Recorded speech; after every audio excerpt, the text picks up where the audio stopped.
So guys, in the last video I said that I'm going to be covering JOptionPane, which allows us to have this kind of like a prompt box come up and a message box and so on.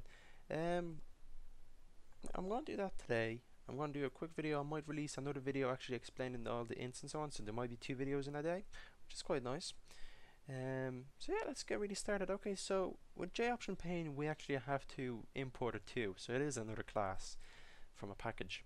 So we say import java x.swing.JOptionPane. So JOptionPane.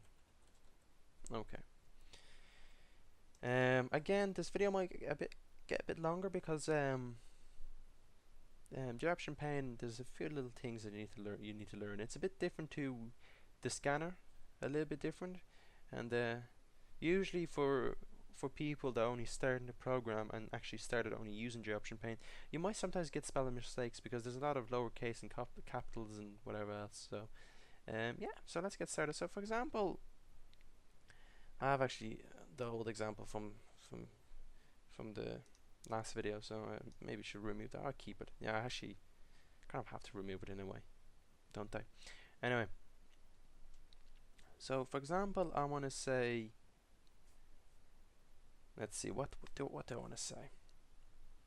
Okay, I want to allow the user to input their own name. Okay, so how we would do that for a string anyway? We'll say name. It's the kind of same thing. Name equals, now this is where the difference really comes in. JOptionPane.showInputDialog. So now you see that where you could maybe kind of make spelling mistakes and so on, because there is quite a few capital and a lot lowercase, and so yeah. So the next thing is brackets, say null, and then we kind of write our message, for example. So I could say enter your name, please. So you could see that I've done it. Okay.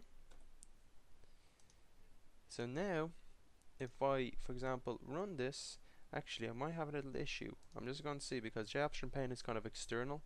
So actually I see something on the screen, but you don't. Okay, here it is. Jesus. Sorry for the size of it. I'm just going to scale it down a little bit. Okay. So hopefully it's a bit better. And it does kind of glitch out a little bit with the recording software. So it says, please enter your name. Or enter your name, please. And written in really messy and just not good enough and just pure mess. Anyway, so I will just say Vlad. Oh, okay, so nothing pops up, it just disappears. Well, it disappears on my screen. As I said, it glitches out on your screen. So I'm just going to move it down over here. Just moved something accidentally, I don't know what I moved. Anyway, so I'm just going to move it down over here. Don't mind that for now. Okay, so why don't we see it? Well, because we gave it a value, but we actually haven't displayed it. So how do we display it? Well, all you need to do is just say JOptionPane.showMessageDialog, say null again, and then, well, if you want to, you could say your name is, and then space obviously, and then plus sign, and then the name of the string, which is name. So now you'll see that when I type my name in again, so hopefully, okay, so it updated. Okay, so there's some weird things happening with JOptionPane at the moment in my software. So yeah, please enter your name, whatever it says. So I'm just going to say Vlad again. So now you see it says your name is Vlad. So you can see how JOptionPane works. It kind of makes a nice little window for you. Now you're kind of over here. My mouse cursor disappears from here, but there's actually you know, a little X button over here, but you can't see it because the software is now recording it. So yeah, but you just say okay, and that's it. Okay, so that's quite nice. But what happens if you're using ints? For example, I'm going to say int num1 equals 0. So let's see, what can I do with this code? I'm just going to comment it out actually. Let me just use the comments, and I'm just going to not display this at all because I kind of don't want to. I shouldn't be displaying that too. Anyway, so let's just move this all down.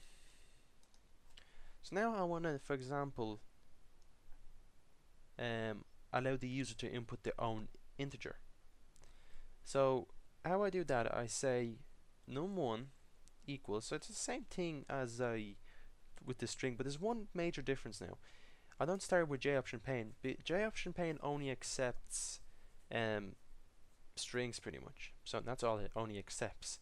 But you could allow it to accept doubles and whatever else, integers, by just saying integer dot parse int, and then you say JOptionPane, so JOptionPane show input dialog, and then you say null, and then you say enter your number.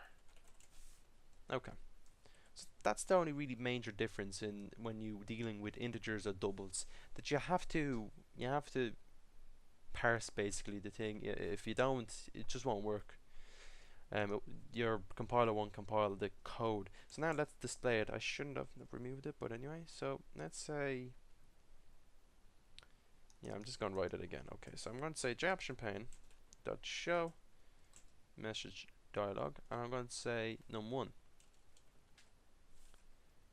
And I forgot something actually. Oops. So now that's going to work. So now you could see that if I write in everything, it works. And also, the reason you don't need to say integer or parse int, because it will read, it will display it, but it won't actually accept the user input if you don't parse the int pretty much. So yeah, that's really it. It's just going to parse the int, and you'll be okay. Same thing with a double, except you say double over here, and you say double over here, instead of saying integer. That's about it, guys. I'm just going to remove that. Okay, so that's how JOptionPane works in sort of a easy method. There's also a few other things you could Google up. For example, you could use separate lines, so you could actually separate these. Actually, no, why Google it up? I'll just show it to you now, guys. So you could use something, you could say plus, and then you use a bracket. For example, I want number to be in another line, so I want it kind of like, you know the way you press enter and it goes into another line. For example, let's see. So the way you do it, you have to say /n and plus. Okay, so now you'll see that it's going to say enter your name, and then it's going to basically go down. So it's basically, just enter, and then it goes into the next line. That's what I was looking for, next line. Now if I run this, and you'll see it now. See what I mean? It goes next line. So you just need to do this, and that'll bring you to the next line. So yeah, just Google it up if you still don't fully understand how it works.